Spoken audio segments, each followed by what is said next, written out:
மதுரை விமான நிலையத்தில் பவுன்சர்களோடு தகராறு ஏற்பட்டிருக்கும் காட்சிகளை பார்த்துக் கொண்டிருக்கிறோம். இதுகுறித்து கூடுதல் விவரங்களோடு இணைகிறார் எமது செய்தியாளர் பாலமுருகன். வணக்கம் பாலமுருகன், உங்களிடம் இருக்கும் தகவல்களை சொல்லுங்க. வணக்கம்.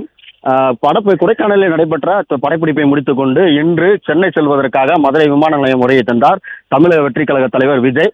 அப்போது பத்திரிகையாளர்கள் ரசிகர்கள் அவர்களை பார்க்கும்போது அதாவது பவுன்சர்கள் பாதுகாப்பாளர்களுக்கும் இடையே தள்ளுமுள்ளு ஏற்பட்டு இருக்கிறது.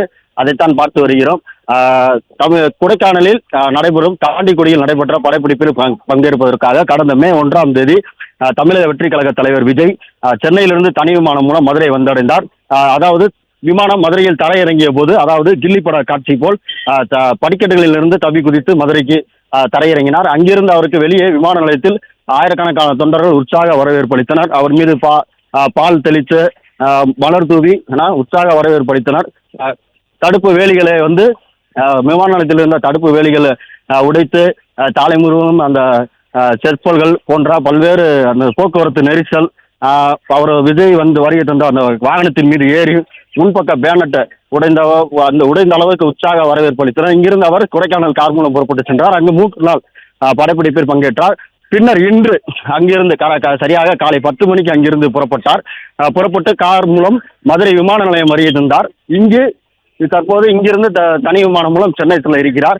இங்கு இருக்கும்போது தற்போது அவருடன் வந்த பாதுகாவலர்களுக்கும் செய்தியாளர்கள் ரசிகர்களே பாதுகாவலர்கள் தாக்கியதாக தெரிகிறது. இதனால் அங்கு சலசலப்பும் ஏற்பட்டது. தற்போது விஜய் படப்பிடிப்பை முடித்துக் கொண்டு மதுரையிலிருந்து சென்னை புறப்பட்டார்.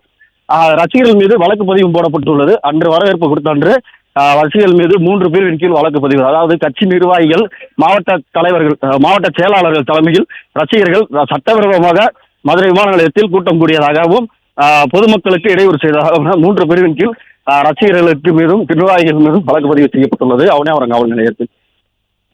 பிளே ஸ்டோர் மற்றும் ஆப் ஸ்டோரில் இருந்து பாலிமர் செயலியை QR கோடு மூலம் பதிவிறக்கம் செய்யுங்கள். செய்திகளை உடனுக்குடன் பெறுங்கள்.